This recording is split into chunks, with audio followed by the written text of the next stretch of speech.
안녕하세요. 이 영상에서는 스카모니 부처님의 탄생에서부터 열반에 이르기까지의 전생애를 다루어 보려고 합니다.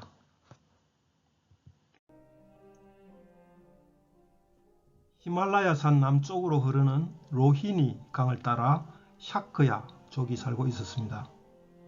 이 부족의 왕은 슈토다나 고타마였습니다. 슈토다나 왕은 카필라바스투 지역에 도읍지를 정하고 훌륭한 성을 짓고 선정을 펼쳐 백성들은 왕을 잘 따랐습니다. 왕비의 이름은 마야였습니다. 마야 왕비는 이웃 지역에 살고 있는 같은 샤크야족 왕의 딸이었는데 이 왕은 슈토다나 왕의 숙부였으므로 자신의 사촌 여동생과 결혼한 것이었습니다. 부부는 결혼 후 20년이 지나도록 자녀를 갖지 못하였습니다. 어느 날 밤 마야 왕비는 흰 코끼리가 오른쪽 옆구리를 통해 자궁으로 들어오는 꿈을 임신을 하였습니다.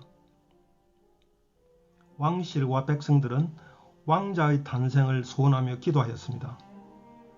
출산일이 다가오자 셴가에서 출산하는 부족의 전통에 따라 왕비는 셴가에 돌아가게 되었습니다. 도중에 따사로운 봄볕이 내리쬐는 가운데 룸비니 동산에서 휴식을 취했습니다. 왕비 주변에는 온통 아쇼카 꽃이 만발해 있었습니다. 왕비가 꽃의 가지 하나를 끄끄려고 손을 내미는 순간에 왕자를 낳았습니다. 천지에는 기쁨의 소리가 충만하였고 모자를 진심으로 축복하였습니다. 이날이 바로 BC 624년 음력 4월 8일이었습니다. 슈토다나 왕은 기쁨을 감추지 못하였고 소원이 이루어졌다 라는 뜻을 가진 시타르타라는 이름을 왕태자에게 지어주었습니다. 그러나 기쁨과 함께 슬픔도 있었습니다. 마야 왕비가 출산 후유증으로 얼마 후 세상을 떠나고 말았던 것입니다.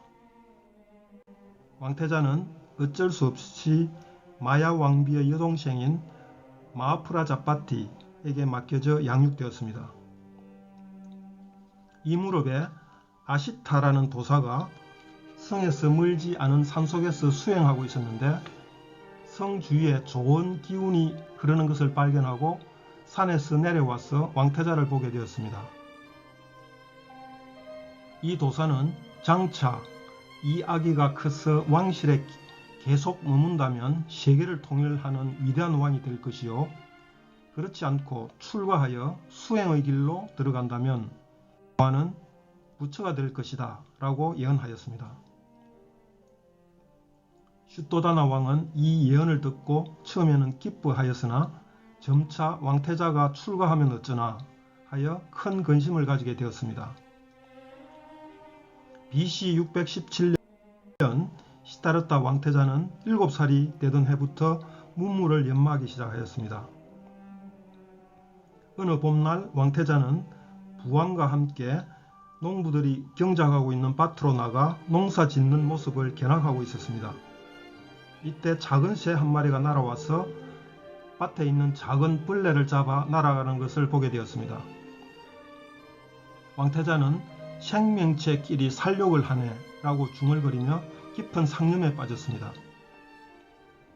태어나자마자 생모와 이별하고 지금은 생명체 간의 살육이 일어나고 있는 현실을 보면서 이를 느꼈습니다. 시간이 지남에 따라 이 고뇌는 더욱 커져만 갔습니다. 슈토다나 왕은 왕태자의 이런 모습을 보고 급증이 이만저만이 아니었습니다. 마침 어느 도사의 예언을 떠올리고 왕태자의 마음을 돌리기 위해 여러가지 대책을 세웠습니다. BC 605년 왕태자가 19살이 되었을 때 장가를 보냈습니다. 신부는 왕태자 어머니의 오빠인 수브라부타의 딸인 아쇼다라 공주였습니다. 결혼 후 10여 년에 걸쳐 시타르타 왕태자는 궁전에서 영화로운 생활을 즐겼습니다. 하지만 이 기간에도 명상을 통해 삶의 근원을 파헤치기 위해 고심하였습니다. 왕태자는 궁전의 이 영화도, 건강한 이 육체도, 기쁨의 이 젊음도 결국 무엇을 사람은 늙고 병들고 언젠가는 죽음을 맞이하게 된다. 젊음도 건강도 살아있다는 것에도 대체 어떤 의미가 있다는 것인가 라는 상념에 젖어 지냈습니다. 인간이 살아있다는 것은 뭔가 구하고 이루기 위함이다. 여기에는 잘못된 것을 구하고 이루려는 것과 올바른 것을 구하고 이루려는 두 가지가 있다. 전자는 자신이 늙고 병들고 죽음을 피할 수 없음에도 늙지 않고 병들지 않고 죽지 않는 것을 구하고 이루려는 것이다. 후자는 이 잘못을 깨닫고 늙고 병들고 죽음을 초월하여 인간의 모든 고뇌에서 벗어난 경지에 이르는 것이다. 지금의 나는 이 잘못된 것을 구하고 이루려고 하고 있다. 시다르타 왕태자는 이렇게 생각하였습니다. B5년 시다르타 왕태자가 29살이 되었을 때 유일한 자식인 라울라가 태어났습니다. 이때 그는 마음속에서 계속되는 고뇌를 더 이상 견디지 못하고 영화로운 궁전을 떠나 속세와의 단절을 위해 출가를 결심하였습니다. 왕태자는 시종 찬다카만을 데리고 궁전을 몰래 떠났습니다. 왕태자의 에마 칸타카를 데리고 칸타카를 타고 궁전을 빠져나왔습니다. 궁전 밖의 생활은 힘들고 고통스러웠습니다.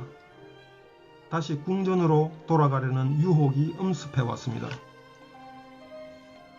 그래서 시종과 에마를 궁전으로 돌려보내버리고 시다르타 왕태자는 이를 악물고 음식을 구걸해가면서 걸어서 남쪽 지방으로 향했습니다.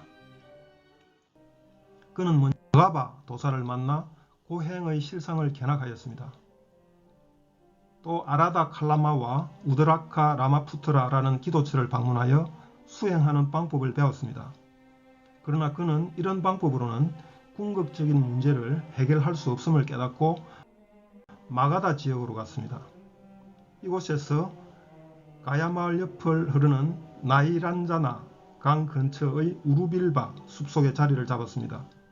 격렬한 고행의 시작이었습니다. 시다르타 왕태자 본인이 훗날 말했듯이 전무후무한 고행의 연속이었습니다. 그러나 이런 고행에도 불구하고 자신이 구하고 이루려는 것을 결코 얻을 수 없었습니다. 그리하여 6년간 지속해오던 고행을 과감히 중단하였습니다. 그리고 나이란자나 강에서 몸을 깨끗이 씻고 이웃 동네에 살고 있던 수자타라는 여인으로부터 사발의 모유를 받아 마시고 건강을 회복하였습니다. 이때 시다르타 왕태자와 함께 수행하던 5명의 출가자들은 시다르타 왕태자가 타락하고 말았다고 생각하여 모두 다른 곳으로 가버렸습니다. 이제 주위에는 시다르타 왕태자 외에는 아무도 남지 않았습니다. 조용한 나무 아래에 홀로 앉아 목숨을 걸고 제후의 명상에 돌입하였습니다. 피가 굳어지고 살이 헤어지고 뼈가 조각나는 한이 있더라도 나는 이 자리에서 절대 일어나지 않을 것이다. 이렇게 결심하였습니다. 그러나 문자 그대로 악정고투였습니다.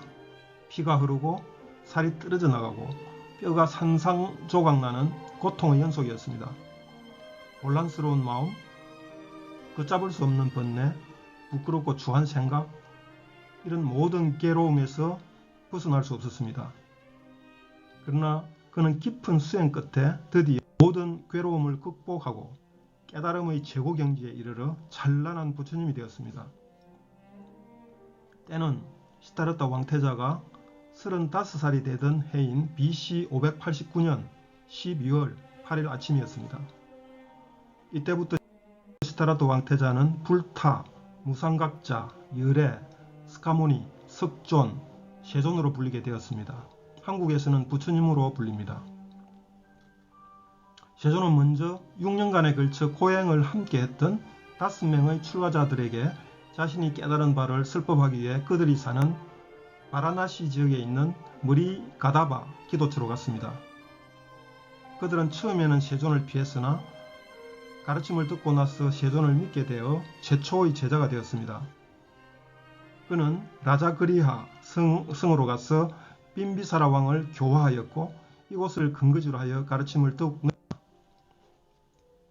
사람들은 마치 갈증이 나는 자들이 물을 찾듯이 배고픈 자들이 음식을 구하듯이 세존 곁으로 모여들었습니다.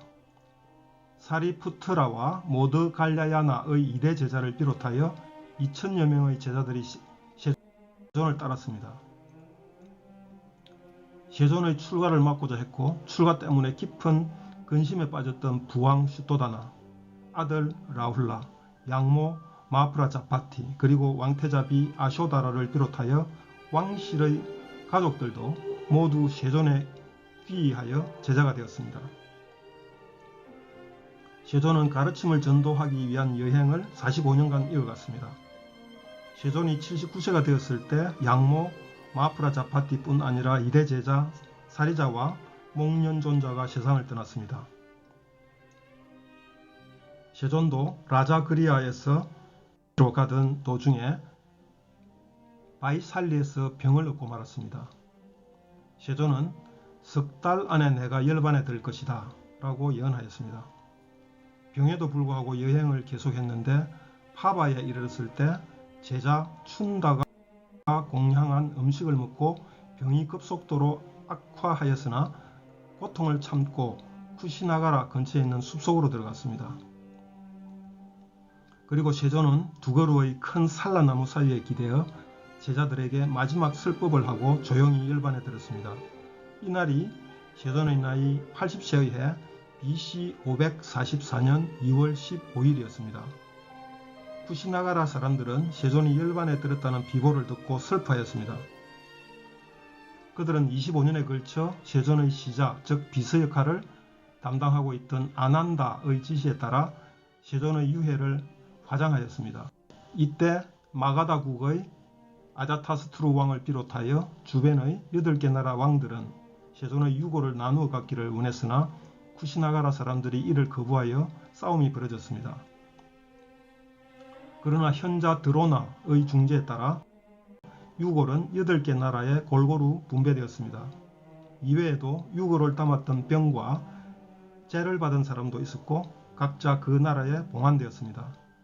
그리하여 10개의 큰 부처님 사리탑이 건립된 것입니다. 감사합니다.